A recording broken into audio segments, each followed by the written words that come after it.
Hello friends, welcome back to my channel. I hope you all are doing very well.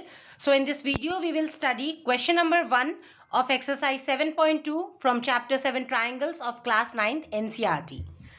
और इस exercise को start करने से पहले आई सजेस्ट आप थ्योरम 7.2 एंड थ्योरम 7.3 अच्छे से देख लेना सो दैट आपको क्वेश्चंस इजीली समझ में आ जाएंगे. Okay, so now question is in an isosceles triangle ABC with AB equal to AC.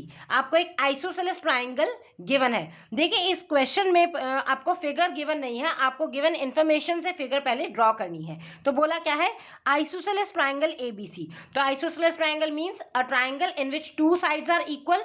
और वो कौन सी टू साइड्स है, AB और AC इक्वल है. सबसे पहले इस ट्राइंगल की हम नेमिंग कर देते हैं. ट्राइंगल का नेम है ABC और उन्होंने बोला है कि आइसोसेलेस ट्राइंगल ABC में AB equals to AC. Right, आगे द बाइसेक्टर्स. अब bisectors of angle B and angle C. Angle B और एंगल C के बाइसेक्टर्स. देखिए आपको पता है बाइसेक्टर्स किसके हैं, एंगल के. तो एंगल को टू पार्ट्स में डिवाइड करेंगे. अगर साइड के बाइसेक्टर्स होते तो साइड को टू इक्वल पार्ट्स में डिवाइड करते. तो यहाँ पे कह रहे हैं the bisectors of angle B and angle C intersect each other at O. तो एंगल B और एंगल C के आपको बाइसेक्टर बनाने जो O पॉइंट पे मीट कर रहे हैं.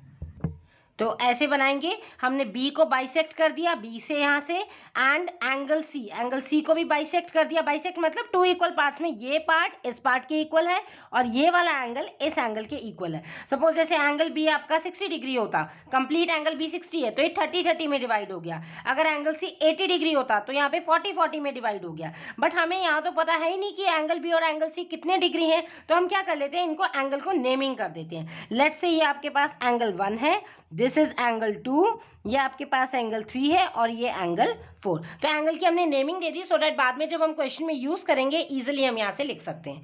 तो आगे क्या बोला है, the bisectors of angle B and angle C. जो बाइसेक्टर है, ये वाला बाइसेक्टर एंगल B का और ये एंगल C का bisector intersect each other at O. ये दोनों आपस में कहाँ इंटरसेक्ट कर रहे हैं, कहाँ पॉइंट पे मिल रहे हैं, O पॉइंट पे.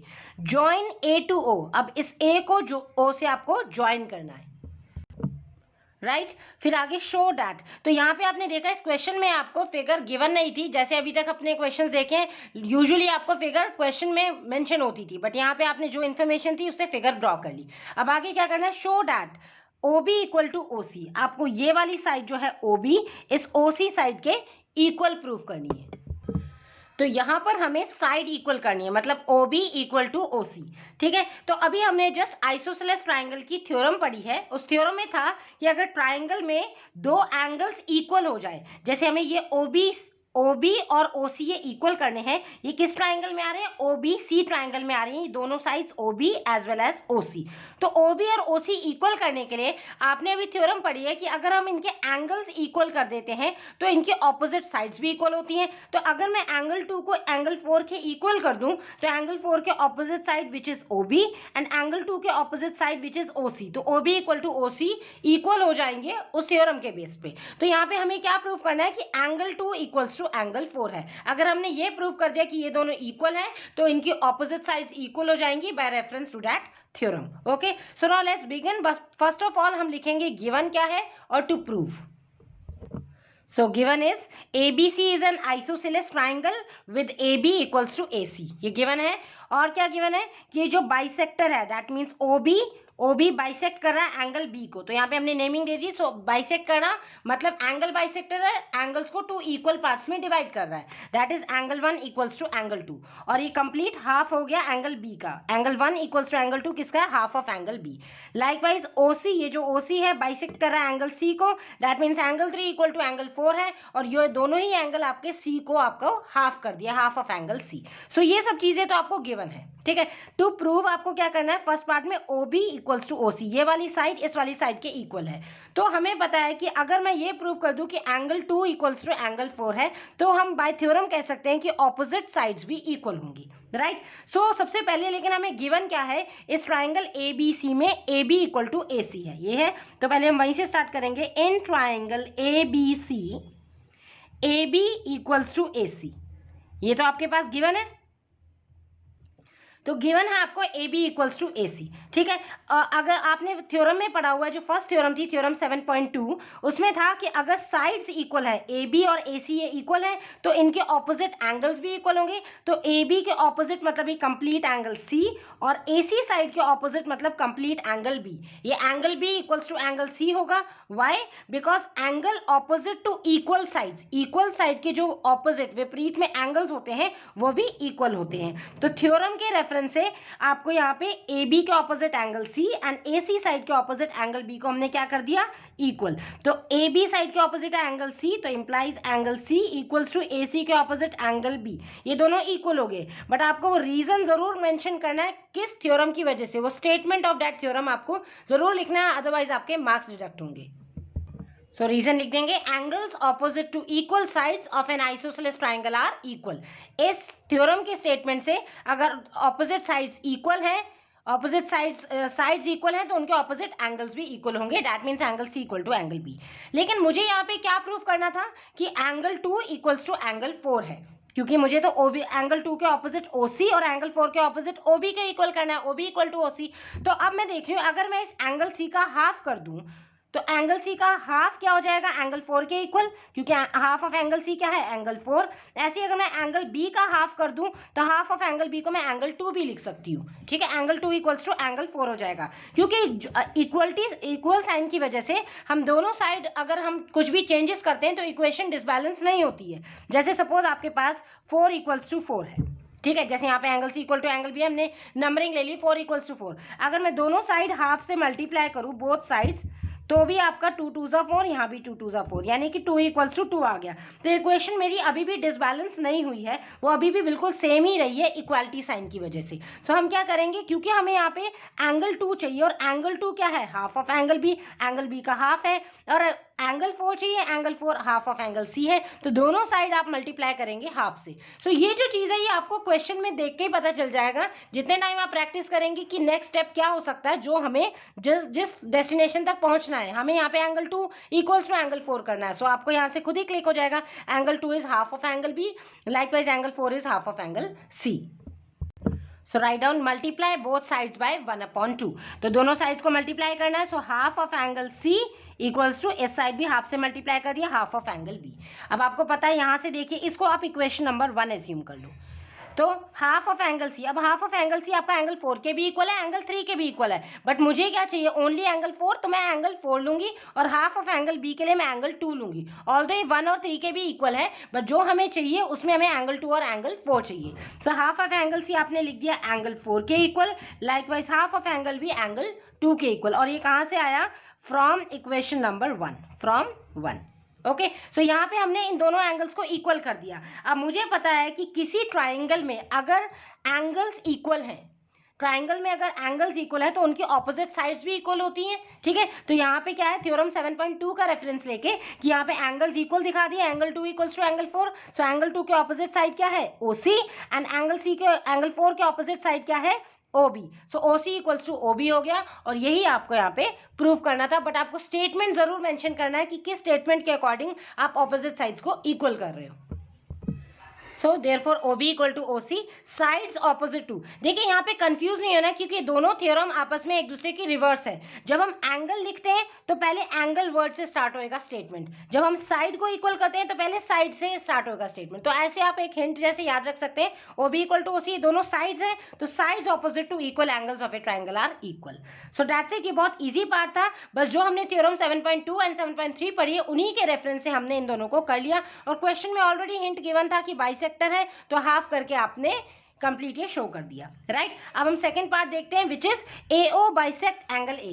ये जो AO है ये एंगल A को भी बाइसेक्ट कर रहा है, यानी कि बाइसेक्ट करना मतलब 2 इक्वल पार्ट्स में डिवाइड कर रहा है। सो एंगल A बाइसेक्ट हो रहा है सेकंड पार्ट में, AO बाइसेक्ट कर रहा है एंगल A को, यानी कि एंगल A भी आपका 2 इक्वल पार्ट्स में डिवाइड हो गया। तो हम यहाँ पे पहले इसकी भी नंबरिंग कर लेते हैं, 1 2 3 4 हम ऑलरेडी दे चुके हैं, इसको ले लेते हैं लेट्स से 5, एंगल 5, और ये हो गया angle 6।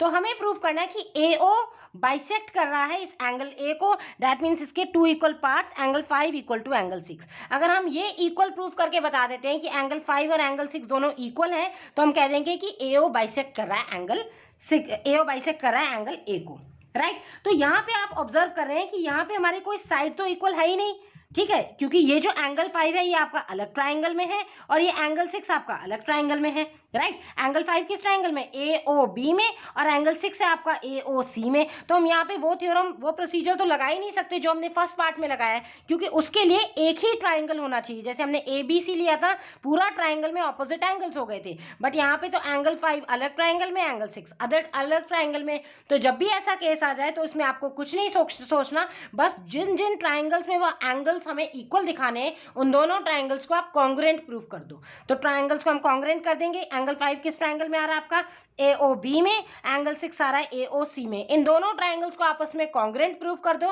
And then bye CPCT हम इन दोनों एंगल्स को इक्वल कर देंगे। सो कंसेप्ट बहुत थोड़े हैं, बस आपको बस ध्यान रखना है कि जैसे यहाँ पे आपको खुद ही क्लिक कर जाएगा, ये जो थ्योरम हमने करी है 7.2 एंड 7.3, इसके लिए एक ही ट्राइंगल चाहिए। उस एक ट्राइंगल में आप ऑपोजिट साइड्स या ऑपोजिट एंगल्स इक्वल कर सकते हैं, बट क्योंकि दोनों एंगल्स अलग अलग ट्राइंगल्स में आ रहे हैं तो यहाँ पे वो वाला फंडा तो आपका फेल हो गया। सो यहाँ पे आप क्या करेंगे, कॉन्ग्रुएंट कर दो ट्राइंगल्स को और बाय CPCT रिमेनिंग पार्ट्स तो आपके इक्वल हो ही जाते हैं। So angle 5 equal to angle 6, इन दोनों एंगल्स को इक्वल करने के लिए हम क्या करने जा रहे हैं, इन दोनों ट्राइंगल्स को कॉन्ग्रुएंट करने जा रहे हैं, AOB एंड AOC। क्यों कर रहे हैं इन दोनों ट्राइंगल्स को, क्योंकि एंगल 5 आपका इस ट्राइंगल में आ रहा है और एंगल 6 आपका इस ट्राइंगल में आ रहा है। तो ये मैंने हाईलाइट भी कर दिया सो डैट आपको क्लियरली विजिबल हो जाए किन दो ट्राइंगल्स को हम कॉन्ग्रुएंट कर रहे हैं। कॉन्ग्रुएंट करने के लिए जो ट्राइंगल कंसिडर करते हैं वो भी बहुत ईजी होता है, बस आपको ये देखना है कि जो हम प्रूफ करने जा रहे हैं वो साइड या एंगल किस ट्राइंगल में एग्जिस्ट करते हैं। तो ये आते हैं एंगल 5 और एंगल 6 आपके AOB में और AOC में। So now write down, so in triangle AOB and triangle AOC, AOB और AOC में अब हम देखते हैं क्या क्या चीजें हैं हमारे पास। AOB और AOC में AB साइड AC साइड के ये तो इक्वल गिवन ही थी, तो ये तो आप पहले लिख दो AB इक्वल्स टू AC, ये क्या हो गया गिवन। रीजन जरूर मेंशन करना है आपको हर साइड इक्वल जब भी आप करते हैं, ठीक है। नेक्स्ट आप देख रहे हैं कि AOB में भी आपकी ये साइड आ रही है AO, लाइकवाइज AOC में भी आपकी ये साइड आ रही है AO, that is AO side जो है ये वाली साइड AO, ये कॉमन है दोनों ट्राइंगल्स के लिए। सो हम लिख देंगे AO is equals to AO, ये क्या हो गया कॉमन। या फिर आप यहाँ दोनों ट्राइंगल जब कंसिडर करते हैं इससे भी देख लेंगे, AOB में भी AO है, AOC में भी AO है, दैट मीन्स ये दोनों क्या हो गए कॉमन। और क्या आ रहा है इन दोनों ट्राइंगल्स में आप देखेंगे, AOB में OB आ रहा है, AOC में OC आ रहा है। तो OB equal to OC, just now हमने प्रूव किया है फर्स्ट पार्ट में OB इक्वल टू OC, तो यहाँ पे हो गया OB इक्वल्स टू OC। आप लिख सकते हैं प्रूव्ड अबव, या फिर आप इसको इक्वेशन नंबर मान के वो फ्रॉम इक्वेशन भी कर सकते हैं, एक ही बात है। तो यहाँ पे आप देख रहे हैं तीनों ही साइड है, ये वाली साइड, देन ये कॉमन वाली साइड और ये साइड, तो साइड साइड साइड तीनों साइड साइड साइड, यहाँ से भी side side side. So SSS criteria of congruency से ये दोनों ट्राइंगल्स कैसे हो गए कॉन्ग्रुएंट, राइट। सो बाय CPCT हम क्या कह सकते हैं, corresponding parts of congruent triangle, जब दो ट्राइंगल्स कॉन्ग्रुएंट हो जाते हैं उनके करस्पॉन्डिंग पार्ट्स भी इक्वल हो जाते हैं। तो AOB में एंगल 5 आ रहा है और उसका करस्पॉन्डिंग AOC में एंगल 6 आ रहा है, तो हमें यही तो प्रूव करना था, एंगल 5 इक्वल टू एंगल 6 है। सो यहाँ पे बाय CPCT हमने कह दिया एंगल 5 इक्वल टू एंगल 6, और हमें इसका मतलब क्या हो गया, दैट इज AO बाइसेक्ट कर रहा है एंगल A को, दोनों एंगल्स हमने इक्वल दिखा दिए, सो यानी कि ये दोनों बाइसेक्ट करें। सो दिस इज इट, ये आपका हो गए दोनों parts, hence proved. Okay, so it's very easy questions. Just before starting this exercise यहाँ पे एक बार थ्योरम 7.2 एंड 7.3 अच्छे से देख लेना, और सेकंड पार्ट के लिए हमने वही, क्योंकि यहाँ पे दोनों एंगल्स अलग अलग ट्राइंगल में आ रहे थे, दोनों ट्राइंगल्स को कॉन्ग्रुएंट किया और बाय CPCT हमने दोनों एंगल्स को इक्वल कर दिया और बस आपका ये बाइसेक्ट हो गया। सो आई होप आपको ये क्वेश्चन अच्छे से समझ में आ गया होगा। स्टिल आपको कोई डाउट आ रहा है तो प्लीज़ कमेंट बॉक्स में कमेंट करिए। Thank you.